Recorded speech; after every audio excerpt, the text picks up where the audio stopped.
ఇంకో ఇంపార్టెంట్ విషయం మాట్లాడతాడు ఇప్పుడు రేవంత్ అన్న, మన సీఎం రేవంత్ అన్న ఒక ఇంపార్టెంట్ విషయం మాట్లాడతాడు. అందరూ జాగ్రత్తగా వినాలి 100కు 200%. ఎందుకంటే ఇది చాలా తెలంగాణ ప్రజలు మళ్ళా ఎన్నుకునే అవకాశం వస్తుంది. మళ్ళా ఏది తెలంగాణ రాష్ట్రంలో కాంగ్రెస్ పార్టీని గెలిపించిన తర్వాత మళ్ళా ఏడాది అయిపోయింది, 14 నెలలు అయింది కదా.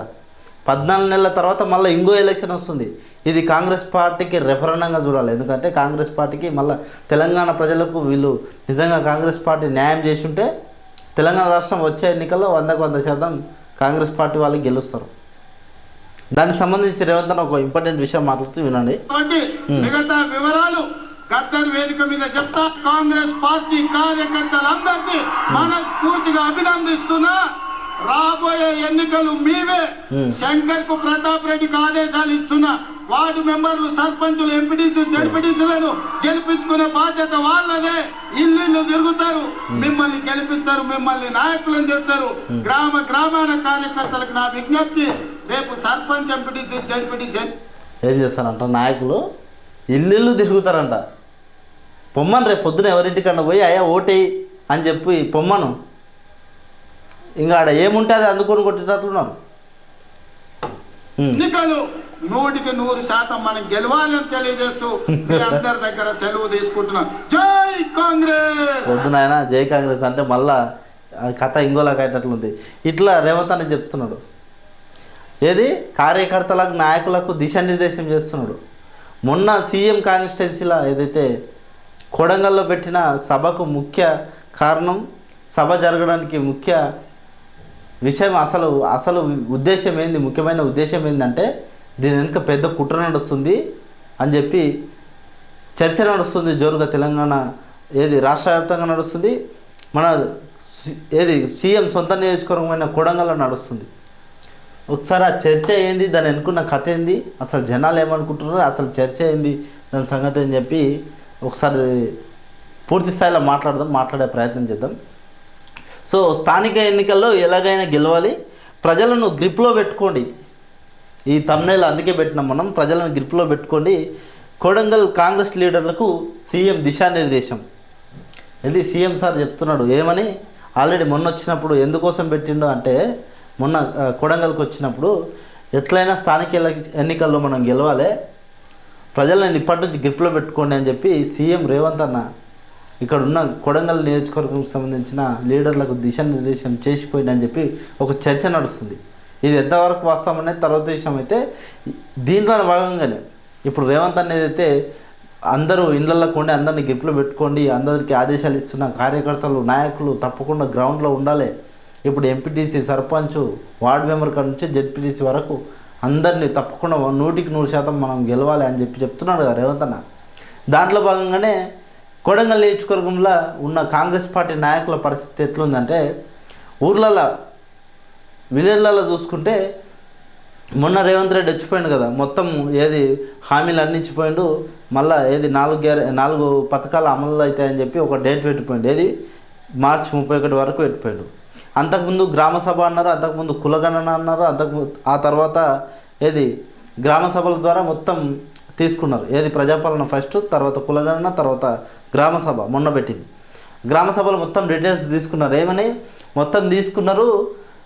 అసలు అక్కడ లబ్ధిదారులు ఎంతమంది ఉన్నారంటే ఒక 100 మంది ఎదురు చూస్తుంటే 100లో దాదాపు 10-15 మందికి వచ్చిందంటే, మిగతా 75 మంది నర్వస్లో ఉన్నారు. ఆ నర్వస్లో ఉన్న వాళ్ళని పట్టుకొని మీరు దరఖాస్తులు రాసివ్వండి సెక్రటరీకో లేకపోతే మీ కాంగ్రెస్ పార్టీ నాయకుడిని పట్టుకోండి అన్నట్లు ఒక సందేశం వచ్చేట్లా అధికారులు కూడా చెప్పారు. అప్పుడు కాంగ్రెస్ పార్టీకి సంబంధించిన నాయకులు, విలేజ్ స్థాయిలో ఉన్న నాయకులు ఏం చేశారంటే ఇదే అదనంగా తీసుకొని ఇంకా మీరు దరఖాస్తులు మొత్తం ఇవ్వండి, నేను అక్కడ ఉన్న మేడంకో సార్కో చెప్తా, ఏది సెక్రటరీ ఉంటారు కదా, Panchayat secretary, village special officer బెటర్గా, ఇంకా వాళ్ళకి మేము చెప్తాము, ఇంకా మనకు తప్పకుండా ఇల్లు వస్తుందని చెప్పి వీళ్ళకి తెలియకుండా వాళ్ళకి తెలియకుండా వీళ్ళకి చెప్తున్నారు. ఊర్లో ప్రతి ఒక్కరికి అట్లనే చేస్తున్నారు. ఇది ఒక్క ఊర్లో 2 ఊర్లలో కాదు, కొడంగల్ నియోజకవర్గ వ్యాప్తంగా ఇట్లనే నడుస్తుంది.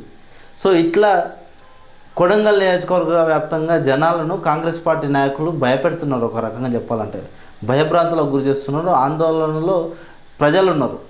ఎందుకంటే ఒకవేళ వీళ్ళతో మాట్లాడకపోయినా, వీళ్ళు చెప్పిన పార్టీకి వీళ్ళు చెప్పినట్లు మేము వినకపోయినా, వీళ్ళు చెప్పినట్లు వాళ్ళకి మేము ఓటేయకపోతే రేపు పొద్దున మాకు ఇందిరమ్మ ఇండ్లు లేకపోతే ఈ రేషన్ కార్డులు, లేకపోతే ఆత్మీయ భరోసా, ఈ రైతు బంధు, లేకపోతే ఇంకా ఈ పింఛన్ కానీ ఈ పథకాలన్నీ రావేమో అన్న ఒక అపోహలు ఉన్నారు తెలంగాణ రాష్ట్ర వ్యాప్తంగా ప్రజలు. మన కొడంగల్ నియోజకవర్గం స్పెషల్ మొన్న రేవంత్ అన్న వచ్చిన తర్వాత మొత్తం ఇదే తాతంగం నడుస్తుంది. సీఎం నియోజకవర్గంలో చర్చ అయితే జోరుగా నడుస్తుంది. ఇది ఎంతవరకు కరెక్ట్ ఏందనేది మరి చెప్పలేము. కానీ 90%, 99% అయితే లీడర్లు మొత్తం ఇదే పని మీద ఉండండి. ఇక ఎవరు కనిపిస్తే వాళ్ళకే నీకే వస్తుంది ఇల్లు, లేకపోతే నీకే అది ఏది రేషన్ కార్డు తప్పకుండా వస్తుంది, ఈసారి తప్పకుండా మనకు సర్పంచ్కి వేయాలి చూడవటం అని చెప్తున్నారు. కాబట్టి రాష్ట్ర ప్రజలకు కానీ ఈ కొడంగల్ నియోజకవర్గ ప్రజలకు కానీ ఒకటే విజ్ఞప్తి చేస్తున్నాం, వీళ్ళు ఇచ్చే పథకాలు ఎవరు ఇళ్ళ నుంచి ఇస్తలేరు. గత ప్రభుత్వం కానీ, ఇంకో ప్రభుత్వం కానీ, రేపు వచ్చే ప్రభుత్వం కానీ అందరూ మన జేబులోకి వెళ్ళేది మనం కట్టే ట్యాక్సులు, మన దగ్గర వసూలు చేసిన పైసలు తీసుకొచ్చి మళ్ళీ మనకు పథకాల రూపంలో ఇస్తున్నారు. ఒకవేళ అవి సరిపోతే అప్పులు తెస్తున్నారు. రాష్ట్రానికి రేవంత్ అన్న ఎంత చేసాడు?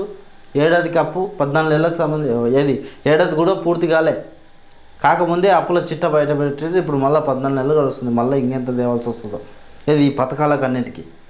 ఈ అప్పు మొత్తం తీసుకొచ్చి మనకు పథకాలు ఇస్తారు. కాబట్టి రాష్ట్ర ప్రజలు కానీ ఎస్పెషల్లీ కొడంగల్ నియోజకవర్గ ప్రజలు ఎక్కడ కూడా ఆందోళన పడవద్దు, ఎక్కడ కూడా భయపడొద్దు. కాంగ్రెస్ పార్టీ నాయకులు ఒకవేళ ఇట్లా వచ్చి ఇండ్ల కాడికి వచ్చే మీ దగ్గరికి వచ్చి ఇట్లా మాకు ఓట్లు అయిపోతే మా మాటలు వినకపోతే మీకు ఈ పథకాలు ఇప్పియమంటే వాళ్ళని ఒకసారి వాళ్ళ తడగా చూసుకోండి. ఇక మీరు ఏం చెప్పం ఇక. ఎందుకంటే ఏది ప్రజలు క్లియర్గా ఒక మెజార్టీతోన ప్రభుత్వాన్ని ఏర్పాటు చేసుకున్నారు రాష్ట్రంలో. మన కాన్స్టిట్యున్సీలో 32,000 మెజార్టీ ఇచ్చారు. ఏం చేశారు? కొడంగల్కి సంవత్సరం అయిపోయింది దాదాపు. ఖాళీ శంకుస్థాపనలు, బండల పథకం తప్ప, ఏది శంకుస్థాపనకు సంబంధించిన శిలపలకాల పథకం తప్ప ఇంకా వేరే పనులు ఏం కాలే. జనాలు అందరూ ఇవాలోచన చేస్తుంటే ఇంకో వైపు ఏమో జనాలను డైవర్ట్ చేసే ప్రక్రియ నడుస్తుంది. ఏమని ఇన్ని రోజులు జనాలు మాకు రైతు బంధు ఎందుకు వాడపాయ, మాకు ఈ రేషన్ కార్డులు ఎందుకు ఇవ్వపోయి, మాకు ఇల్లు ఎప్పుడు వస్తుంది, ఇవి ఆలోచన చేస్తున్నారు. కానీ ఇప్పుడు జనాలు వస్తుందా రాదా తర్వాత సంగతి, ముందు మా లిస్టులో మా పేరు రాకపోయి అనేది ఆలోచన చేస్తున్నారు.